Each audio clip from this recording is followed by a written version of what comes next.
మీ business ఏదైనా మీ ఊర్లో promotion చేయాలంటే అది సుమన్ టీవీతోనే సాధ్యం. ఇప్పుడే సంప్రదించండి. మా భర్త గారు చనిపోయి ఇప్పటికి రేపు నెల అయింది సార్. ఫస్ట్ జ్వరం వచ్చింది, మోకాలు నొప్పి వచ్చింది, బ్లడ్ ఇన్ఫెక్షన్ అని చెప్పారు హాస్పిటల్ వెళ్తే. ఆయన ఉంటేనే మాకు పోషణ లేదండి.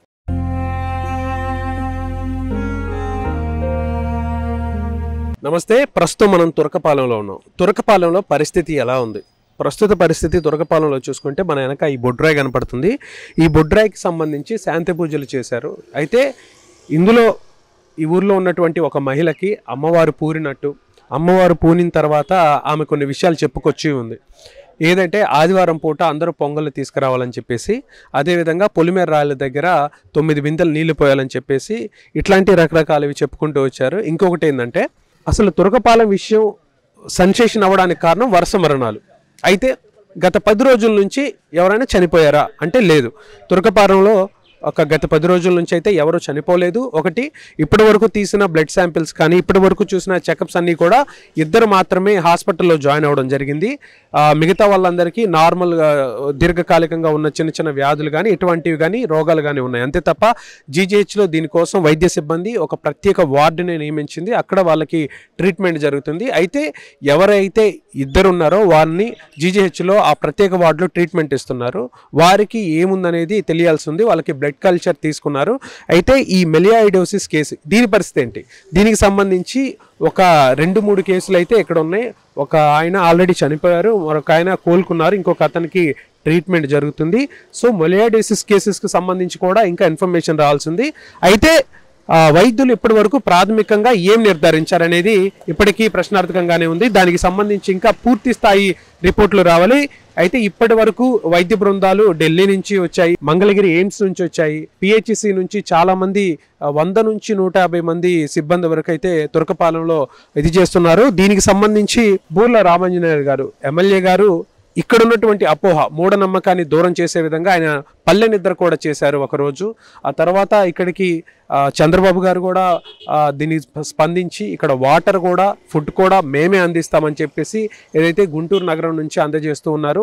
ఇక్కడ ఏ వాటర్ కానీ ఫుడ్ కానీ తినొద్దని చెప్పేసి ప్రతి ఇంటికి వాటర్ క్యాన్, మినరల్ వాటర్ అందిస్తూ ఉన్నారు. సో ప్రస్తుత పరిస్థితి అయితే ఇది.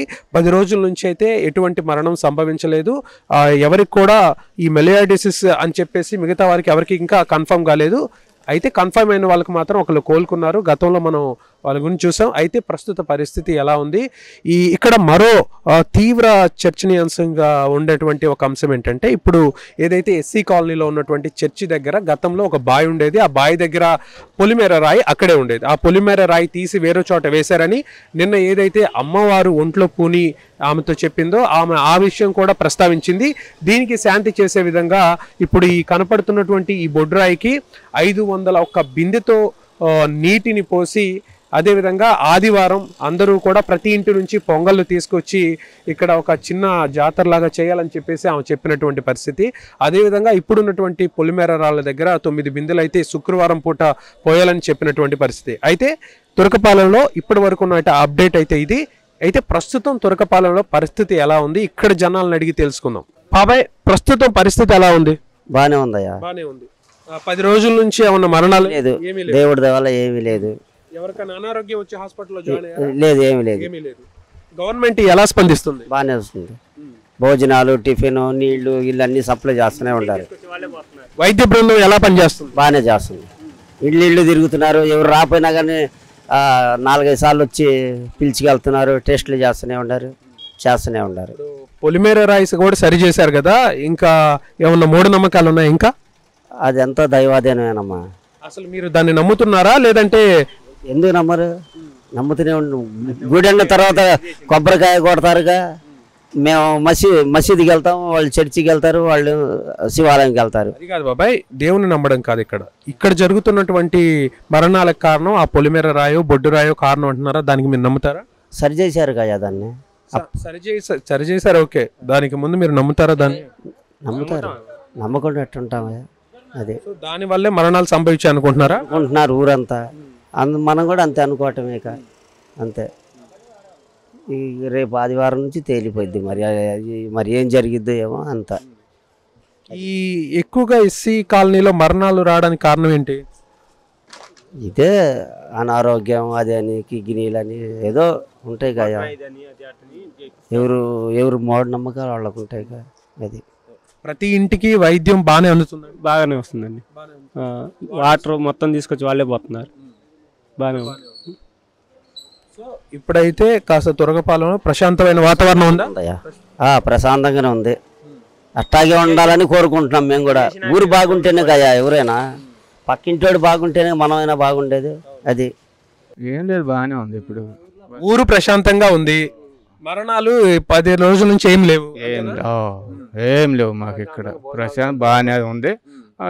ఏదో చేసుకొస్తున్నారు జనం, ఇది అంటున్నారు అందరికి వదిలి పెట్టాలని. సో ఏదో కాస్త మనసులు బాగుండాలి కాబట్టి ఈ శాంతి పూజలు ఎట్లాంటివి చేస్తున్నారు అంతేనా? అవన్నీ వాళ్ళు చేసుకుని మేము ఎప్పుడు చేసుకుంటానే ఉంటాం. మా పూజలు మే నెలలోనే చేసుకున్నాం మేము అమ్మవారికి ఇవన్నీ. ఇప్పుడు నిన్న ఒక ఆమెకి అమ్మవారు పూనిందని చెప్పారు, ఏమేం చెప్పారు ఆమె? మేము వినలేదు, మేము లేవు. అది వాళ్ళు చేసేటప్పుడు మేము ఇక్కడ లేవు, వచ్చిందని అన్నారు అంతే. ఏం చెప్పింది మేమైతే ఇక్కడ లేవు, ఉంటే మేము వినేవాళ్ళం చెప్పేవాళ్ళం. అసలు ఈ అమ్మవారు పోనడం అవన్నీ చెప్పడం నమ్ముతారా మీరు? ఉండే మాకు మొదటి నుంచి ఎప్పుడు ఉండే, మాకు మేము చేస్తుంటాం, ఇవన్నీ జరుగుతూనే ఉంటాయి. మేము ఉండే మాకు నమ్ముతాం. ప్రభుత్వం కానీ వైద్యాధికారులు కానీ ఎలా పనిచేస్తున్నారు ఇక్కడ? బాగానే చేస్తున్నారు. బ్రహ్మాండం చేస్తున్నారు. ఇంత మాత్రం ఏనాడు చేశారు ఏ ప్రభుత్వం కూడా. దేనికైనా సరే ఇబ్బందులు ఏమి లేవు, అందరూ బాగానే బ్రహ్మాండంగా ఏది కావాలంటే టయాలకి కరెక్ట్గా తీసుకొస్తున్నారు, పెడుతున్నారు. అసలు మరి ఇప్పటి వరకు జరిగిన చావులకు కానీ ఇప్పటి వరకు ఉన్న అనారోగ్యాలకు కానీ ఒక ఇది కారణం అని చెప్పేసి ఒక ఏదన్నా తెలిసిందా? ఏమీ ఉండదు, దేవుడే కారణం. దేవుడే, ఇవన్నీ ఏం లేదు ఇందులో, కొత్తగా ఏం చెప్పుకునేది ఏం లేదు మాకు తెలిసినంత వాటికి. ఇప్పుడు దేవుడికి ఎక్కడ తప్పు చేశారు, ఎందుకు జరిగినాయి? ఇంకా అదంతా ఆయనకే తెలియాలి, మనకేం తెలిసిద్ది? ప్రజల్లో ఎవరికి ఏం తెలిసిద్ది? ఇప్పుడు ఆ చర్చి ముందు ఉన్నటువంటి బావి పరిస్థితి ఏంది గతంలో? అవి మాకు తెలియదు. వాళ్ళు ఇంతవరకు ఉండేది ఆడ బావి ఉండేది, గుడి ఉండేది, మేము ఎరిగినాక ఉండయి. అవన్నీ ఇప్పుడు పూర్తి చేసుకొని వాళ్ళు ఇల్లు కట్టుకున్నారు ఉంది. కానీ పూర్వాలు సంబరాలు చేశారు కదా వాళ్ళు, ఊరకు ఉండేది అప్పుడు. వెనకటి వాళ్ళు ఏమో వాళ్ళ అయ్యోళ్ళు ఏం చేశారో మాకు తెలియదు. అది మేమైతే వచ్చినాక చేయలే. మేమైతే మా గుడి మేము ఎప్పుడు చేసుకుంటానే ఉన్నాయి. మాకు కూడా ఇక్కడ రాళ్ళే ఎంతవరకు. మేము ఇప్పుడు 13 ఏళ్ళు అయింది మేము గుడి కట్టుకొని ఆ బొడ్డు రాసేసి. మా హస్బెండ్ అంటే ఏ రకంగా చనిపోయారు ఆయన? ఫస్ట్ ఫీవర్ వచ్చిందండి. నా తర్వాత ఫీవర్ తగ్గాక 2 రోజులు వచ్చిన తర్వాత టైఫాయిడ్ టెస్ట్ చేయించుకున్నాడు, ఎక్కువ జ్వరం వస్తుందని. టైఫాయిడ్ ఒక పాయింట్ ఉంది, 5 రోజులు కోర్సు వాడాడు, తగ్గిపోయింది. మళ్ళీ ఆ తర్వాత కొంచెం గోడు నొప్పిగా ఉందని చెప్పి హాస్పిటల్కి తీసుకెళ్ళాము. సన్ జోసెఫ్కి ఎక్కువ రోజులు వస్తుందని సన్ జోసెఫ్ హాస్పిటల్ వెళ్ళాం. హాస్పిటల్కి వెళ్ళిన తర్వాత కూడా ఇంకా 4 రోజులు ఉన్నాం సార్. 4 రోజులు యాంటీబయాటిక్ అవి పెట్టారు, బాగానే ఉన్నాడు. మళ్ళీ తిరిగి వచ్చాము. వచ్చాక మళ్ళీ గోడు నొప్పి ఎక్కువగా ఉందని చెప్పి వేరే చోట తీర్చాము గోడు నొప్పికి. అక్కడ ఎక్స్రే తీపిచ్చారు రత్నబాబు గారు డాక్టర్ గారి దగ్గర. ఆడ వచ్చిన తర్వాత వాటికి కూడా జ్వరం తగ్గట్లేదు, గోడు నొప్పి వల్ల మళ్ళీ ఫీవర్ వస్తుంది. అందుకని మళ్ళీ సన్ జోసెఫ్కి వెళ్ళిన తర్వాత 4 రోజులు ఉంచుకున్న తర్వాత మళ్ళీ ట్రీట్మెంట్ చేసి పంపించేశారు. పంపించాక శుక్రవారం శనివారం బాగున్నాడు. ఆదివారం తర్వాత మళ్ళీ ఆయాసంగా ఉందని హాస్పిటల్ వెళ్ళాము. హాస్పిటల్ ఆదివారం రోజు 1 by 1 అన్నీ బాగాలేదని చెప్పేసి మేము 11ంటికి వెళ్ళాం సార్. సాయంత్రం 10ంటికి అలాగా చనిపోయాడు. లివర్ పాడైంది, పసికలు అయినాయి, జాండీస్ అయినాయి, కిడ్నీలు పాడైనవి, అవి పాడైనవి, ఈ పాడైనవి అప్పటికప్పుడు అన్నీ చెప్పేశారు. 1 by 1 డాక్టర్లు కూడా అందరిని పిలిపించారు, చేశారు. చెప్తా కూడా మాకు అన్నీ చెప్పారు. మేము బాధపడ్డాము, సింటమ్స్ ఏం లేదు, 1 రోజులో ఎలాగైందని. ఆ విధంగా చనిపోయాడు సన్ జోసెఫ్లో మా ఆయన చనిపోయాడు. ప్రత్యేకించి కారణం ఏంటనేది క్లియర్గా చెప్పలేదా? అంటే 1 రోజులోనే అలా, ఎందుకంటే మా వారికి షుగర్ ఉందండి. షుగర్ ఉన్నా కూడా చాలామందికి షుగర్లు ఉన్నాయి కదా, ఒకే రోజు అని బాగోదని చెప్పేసి మేము కూడా అడిగాము. అంటే ప్రతి డాక్టరు తను ట్రీట్మెంట్ చేసే ముందు మాకు ఇన్ఫామ్ చేశారు, ఎలాగవుతుందమ్మా, ఎలాగవుతుంది, ఇలా చేస్తున్నాం అని చెప్పి సంతకాలు పెట్టించుకున్నారు మా సార్. అదే సార్ మరి ఎప్పుడు లేదు కదా ఎలాగవుతుందంటే, అవునమ్మా ఇప్పుడే ఎలాగ అవుతుందని చెప్పారు మాకు. ఇప్పటి వరకు మీకు హాస్పిటల్స్కి ఎంత ఖర్చు అయిందమ్మా?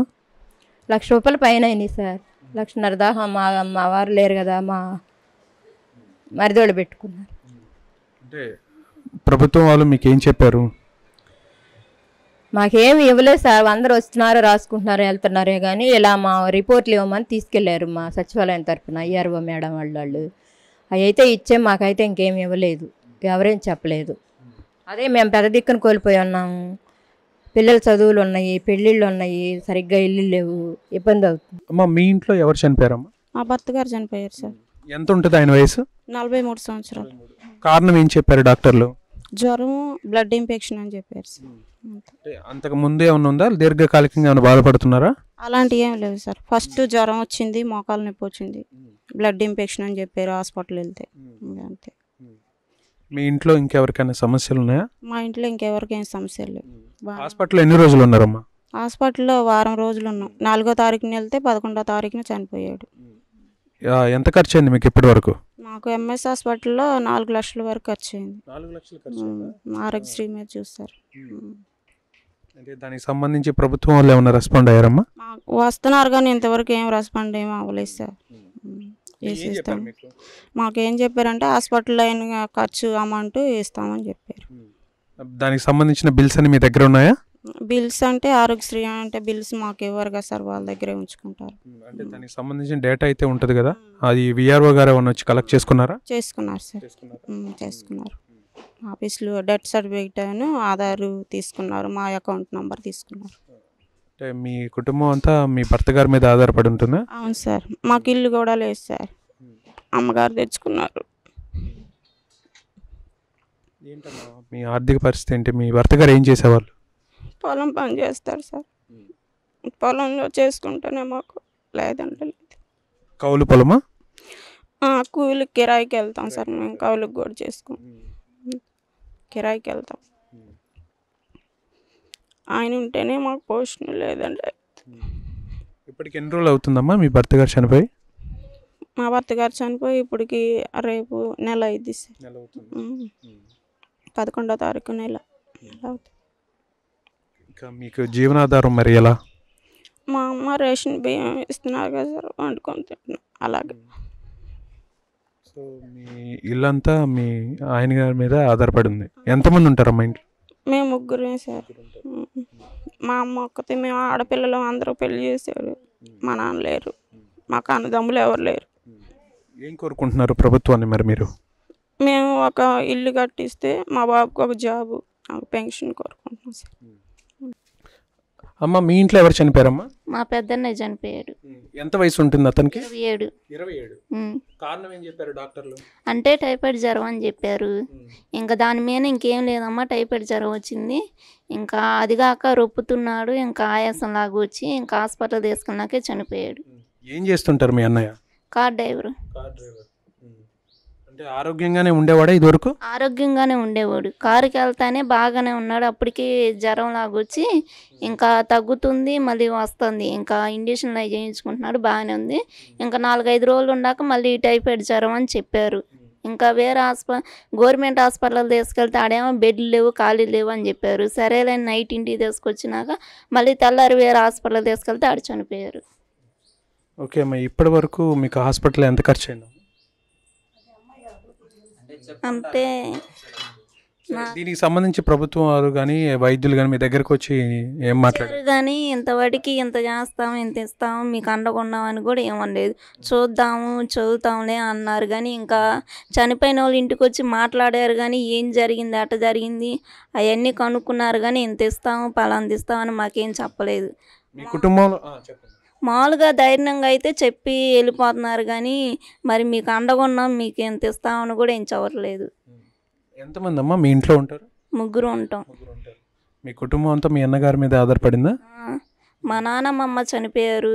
ఇంకా ఆదూరంగా మా పెద్దన్నయ్య ఉన్నారు. మా పెద్దన్నయ్య కూడా రీసెంట్గానే చనిపోయాడు. మా నాయనమ్మ ఉంది, ఆమె పని చేయలేకపోతుంది. ఇంకా ఆమెని కనిపెట్టుకొని మేము ఉంటున్నాం. అంటే మీ ఇంట్లో ఇంకా మిగిలింది మీరు, మీ నాయనమ్మ, ఇంకొక అన్నయ్య. మీరు చదువుకున్నారమ్మా? 10th వరకు చదువుకొని ఆపేసాను. అయితే ప్రస్తుతం మరి ఏంటమ్మా మీ ఇంట్లో ఆర్థిక పరిస్థితి ఎలా, మీ ఇంట్లో ఎలా నడుస్తుంది? ఇంకా చేసుకుంటే నీ తినాలా లేకపోతే లేదు. ఇంకేమైనా పెట్టుకొని ఇంకా మేము చూసుకోవటం, ఇంకెవరు లేరు మాకు. న్యాయం చేయమని అడిగాం కానీ ఎవరేమో అంతకేం గట్టిగా పట్టుకొని మీకు చేస్తామని కూడా చూడట్లేదు. ఇప్పుడు మేమేం చేయాలో మాకు అర్థం కావట్లేదు. ఏం కోరుకుంటున్నారు ప్రభుత్వం నుంచి? ఈ అమౌంట్ అని జాబ్ ఇప్పించమని కోరుకుంటున్నాను. బ్రతకడానికి ఒక జాబ్, ఆ. నిలబడటానికి ఎందుకంటే ఇప్పుడు చదువుకోవాలన్నా మా నాయనమ్మ చూసుకోవాలి కాబట్టి ఆమె ఎంతకాలం ఉండిద్ది కూడా తెలియదు మాకు. ఇంకా అందుకే డబ్బులను కొంచెం జాబ్ ఇప్పించమని కోరుకుంటున్నాను. ఏందని ఇది వేసారుగా అవి ఎంత వేసినాక కొద్దిగా ఒరిగిందంట. ఆ ఒరిగింది టన్నేళ్ళకి మాకు ఇదంతా జరిగిపోతుంది. లేకపోతే బాగానే ఉండవు అంతకుముందు. ఈ వేసినాకేనయ్యా మాకు ఎట్ట అవుతుంది, ఊరు మొత్తం ఎట్ట అయిపోతుంది. అది అక్కడ బాగు చేస్తే మాకు ఏవి ఉండవు నాన్న. అది మాకు. మీరు గతంలో ఎలాంటి సమస్యలు ఎప్పుడన్నా చూసారా? అండి అస్సలు మేము ఎరగమయ్యా. పుట్టి పెరిగినాక ఒక ఇక్కడికి వచ్చినా కూడా మేము ఎరగం. ఇప్పుడే చూస్తున్నాం. పిల్లోడు చచ్చిపోవటం, వాళ్ళ అమ్మ నాన్న చచ్చిపోవటం, మేము ముగ్గురమే ఉన్నాం. చేసుకుంటే తింటాం, లేకపోతే లేదు. మాకే ఆధారం లేదు. అది ఎంత వయసు ఉంటుంది ఆయనకి? 43 ఏళ్ళు. ఏం చెప్పారు డాక్టర్లు? కారణం ఏంటంట? కారణం అంటే కిడ్నీలు పోయినాయి అన్నారు లాస్ట్లో. మామూలుగా జ్వరమే వచ్చింది ఫస్ట్. జ్వరం వస్తే తీసుకెళ్ళా నేను. తీసుకెళ్తే ఇక పక్కన గడ్డ వచ్చింది. ఆపరేషన్ చేయించాను. చేపిస్తే మా వాళ్ళ దేళ్ళతో జ్వరం కంట్రోల్ అవ్వట్లేదు, వేరే సాటుగా తీసుకెళ్ళండి అన్నారు. తీసుకెళ్ళి అక్కడ కూడా జ్వరం తగ్గట్లా. ఆరోగ్యశ్రీ కార్డు మీద చూపించా. అక్కడ కూడా జ్వరం కంట్రోల్ కావట్లేదని వేరే సాటుగా తీసుకెళ్ళా. అక్కడికి వెళ్ళినాక వాళ్ళు చెప్పారు కిడ్నీలు పోయినాయి, లివర్ పోయినాయి, అన్నీ పోయినాయి అమ్మ అన్నారు. ఎన్ని రోజులు ఇబ్బంది పడ్డారా జ్వరంతో? నెల 15 రోజులండి. నెల 15 రోజులు ఇబ్బంది పడ్డారు. మీ ఇంట్లో ఎవరికైనా అనారోగ్యం ఉందా? ఇంకా లేదండి. ఏం చేసేవారు మీ ఆయన? కసరలో పోయేవాడు పనికి. కసరలో పోయేవాడు. 3 ఆడపిల్లలే నాకు. క్రషర్ ఏం క్రషర్ అమ్మా అది? ఇంటి ముందు డస్ట్ పోతారు ఆ కసర అండి. ఎంతమంది ఉంటారు మీ ఇంట్లో? 3 పిల్లలు, నేను. పిల్లలకి పెళ్ళిళ్ళు అయినాయి మొన్నే. మేమిద్దరమే ఉంటాం. ఇంకా మీ కుటుంబం అంతా మీ ఆయన చేసే పని మీద ఆధారపడ్డారా?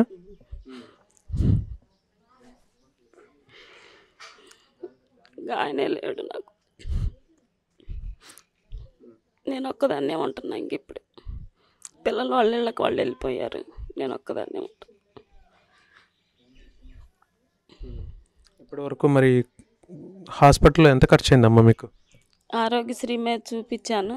మామూలుగా బయట 4 దాకా అయింది. అది పెట్టాను. అప్పే తీసుకొచ్చి పెట్టుకున్నా. అప్పు చేసి పెట్టారా? అప్పే తీసుకొచ్చాను. నాకు మరి మాకేం ఆధారం లేవుగా. బతుకుతాడన్న ఆశతో తీసుకొచ్చి పెట్టాను. బతకలేదు. ఏం చేసేది? ఎన్ని హాస్పిటల్స్ తిరిగారమ్మా? 4-5 తిరిగానండి. 4-5 తిరిగాను. ప్రభుత్వం వాళ్ళు మరి ఏం చెప్తున్నారు మీకు? నేనేం అడగలేదు. వాళ్ళు నాకేం చెప్పలేదండి. ఎందుకంటే బయటికి మేము పోం కదా. నేనేం అడగట్లేదు. వచ్చి చూసి వెళ్తున్నారు, మాట్లాడుతున్నారు, రిపోర్ట్లు అవన్నీ చూసుకున్నారు. అది హాస్పిటల్కి ఖర్చు అయిన బిల్స్ అని మీ దగ్గర ఉన్నాయా? ఉన్నాయండి. అడిగారండి. ఇచ్చాను. ఏం చెప్పాలనుకుంటున్నారమ్మా ప్రభుత్వానికి? కానీ ఏం చెప్పాలనుకుంటున్నా, మొన్నటి దాకా అయితే భయమే వేసిందండి అందరికీ. మరి ఏ టయాన్ని ఏ వినాల్సి వస్తుందో తెలియట్లేదు. మరి ఎమ్మటే అంటే భయమే కదా ఎవరికైనా. భయపడ్డాం మేము కూడా. అది కారణం ఏమంటుందని మీరు అనుకుంటున్నారు? ఇక్కడ ఏమనుకుంటున్నారు చుట్టుపక్కల జనాలు? అర్థం కావట్లేదండి మాకు కూడా. ఏమనేది అర్థం కావట్లేదు. ఎమ్మటే ఒక రోజులోనే 2-3 శవాలు లెగుతుంటే ఎవరికైనా భయమే కదా. మరి 1 కాదు 2 కాదు, ఒక రోజు అయితే 3 అట్టా చనిపోయారు. భయం వేసింది. దానికి కారణం ఏందనేది మాకు కూడా ఎవరికి తెలియట్లా. సో ప్రస్తుతం మనతో పాటు డిఎంహెచ్ఓ మేడం గారు ఉన్నారు. ఆమెతో మాట్లాడదాం. మేడం, ప్రస్తుత పరిస్థితి ఎలా ఉంది తురకపాలెంలో? ప్రస్తుతం తురకపాలెంలో అయితే ఇక్కడ మెడికల్ క్యాంప్ పెట్టినప్పటి నుంచి ఎటువంటి మరణాలు సంభవించలేదు. సో మొత్తం ఇంటింటికి వెళ్ళి మొత్తం హెల్త్ డిపార్ట్మెంట్ మాల్ అంతా కూడా ఆల్ డిపార్ట్మెంట్స్ కోఆర్డినేషన్ తోటి మొత్తం హౌస్ వెళ్ళి విజిట్ చేయటము, తర్వాత బ్లడ్ శాంపిల్స్ కలెక్ట్ చేయటము.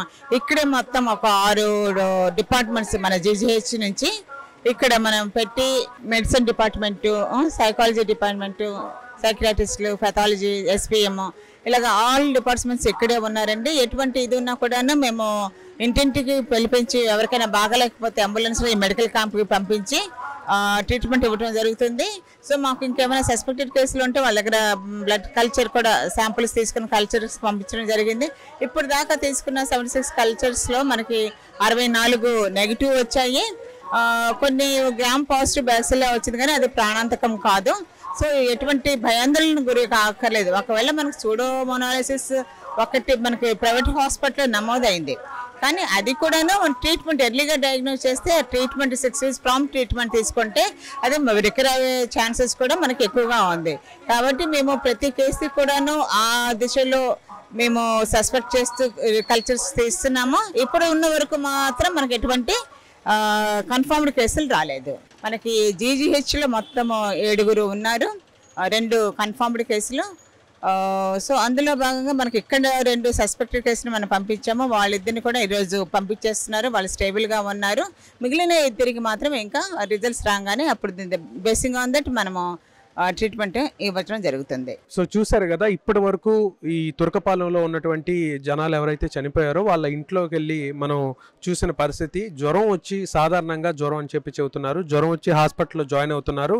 తర్వాత జ్వరం తగ్గుతుంది, మళ్ళీ వస్తుంది, తగ్గుతుంది, మళ్ళీ వస్తుంది. ఈ గ్యాప్లో డాక్టర్లు దాన్ని ఫైండ్ అవుట్ చేయలేక టైఫాయిడ్ అని సాధారణంగా ప్రాథమిక నిర్ధారణ చెప్పేసి తర్వాత వాళ్ళు వేరే హాస్పిటల్స్ మారడం, ఇలా టైం ఎక్కువ తీసుకోవడం వల్ల ఆ లోపల ఉన్నటువంటి బ్యాక్టీరియా లోపల ఉన్నటువంటి అవయవాల్ని పాడు చేసినట్టు కూడా మనకి ఇప్పటి వరకు అర్థమవుతుంది. చాలామందికి బ్యాక్టీరియా వల్ల కావచ్చు, లేదంటే ఈ టైఫాయిడ్ వల్ల, లేదంటే ఈ ఇతర జ్వరాల వల్ల లోపల ఉన్నటువంటి ఆ బాడీ పార్ట్స్ ఏవైతే అవి డ్యామేజ్ అవుతూ వచ్చాయి. అలా చనిపోయిన వాళ్ళు కాస్త ఎక్కువగా కనపడుతున్నారు. అయితే ఇందులో ఏంటనేది ఇప్పటి వరకు డాక్టర్లు ప్రాథమిక నిర్ధారణకి వచ్చే అవకాశం ఉంది త్వరలో. అయితే ప్రస్తుతానికైతే ఇక్కడ వైద్య బృందం అయితే త్వరితగతిన సేవలు అందిస్తుంది. ఇక్కడ అంబులెన్స్ కూడా సిద్ధంగా ఉంచారు. గడిచిన 10 రోజుల నుంచి అయితే ఎటువంటి మరణం సంభవించలేదు. ఇప్పటి వరకు అయితే ఎవరైతే పెద్ద ఎత్తున అనారోగ్యానికి పాల్పడింది కూడా లేదు. జీజీహెచ్లో జాయిన్ అయినటువంటి ఒకళ్ళిద్దరికి సంబంధించి వాళ్ళ బ్లడ్ కల్చర్ కూడా తీసుకొని అధ్యయనం చేయడం జరుగుతుంది. వాళ్ళ రిపోర్ట్స్ వచ్చిన తర్వాత అది మెలియాయిడోసిసా లేదంటే ఇతర కారణం వల్ల అనేది తెలియాల్సి ఉంది. ఇప్పటి వరకు అయితే చనిపోయిన వాళ్ళ ఇళ్ళకి సంబంధించి కాంపన్సేషన్ ప్రభుత్వం వారు బిల్స్ అయితే మీ దగ్గర పెట్టుకోండి అని చెప్పారు. ఆ తర్వాత విఆర్ఓ వచ్చి వాటన్నిటిని కలెక్ట్ చేసుకున్నారు. ఏదైతే వాళ్ళకి హాస్పిటల్స్ ఇప్పటివరకు ఖర్చు అయిందో వారికి తర్వాత ఈ ఇష్యూ అంతా క్లియర్ అయిన తర్వాత, సార్ట్అవుట్ అయిన తర్వాత ఏ కారణాల వల్ల చనిపోయారు, వాళ్ళకి హాస్పిటల్లో ఎంత ఖర్చు అయిందని చూసేసి వాళ్ళకి కాంపెన్సేషన్ అందించే అవకాశం ఉంది. ప్రస్తుతం తురకపాలెంలో అయితే ఇప్పటి వరకు ఉన్నటువంటి సమస్య అయితే క్లియర్ అయినట్టు మనకు కనపడుతుంది. ఎందుకంటే ఎవరు కూడా జబ్బును పడలేదు. ఇప్పటి వరకు అయితే వైద్య బృందాలు కూడా దాదాపు 150 మంది ఇక్కడ పర్యటిస్తూ ఉన్నారు. ఎటువంటి సమస్యలు రాకుండా చూసుకుంటున్నారు. ప్రభుత్వం కూడా ఇక్కడ గట్టి చర్యలు తీసుకుంటుంది. ఇక ఇప్పటి వరకు జరిగిన మరణాలకు సంబంధించి పూర్తి స్థాయి రిపోర్ట్స్ ఇంకా రావాల్సి ఉంది. వచ్చిన తర్వాత ఏ కారణాల వల్ల చనిపోయారు అనేది తెలియాల్సి ఉంది. ఇది ఇక్కడ ఉన్న పరిస్థితి. కెమెరామెన్ హోసనతో శివరాజ్ శంకర్, సుమన్ టీవీ, గుంటూరు.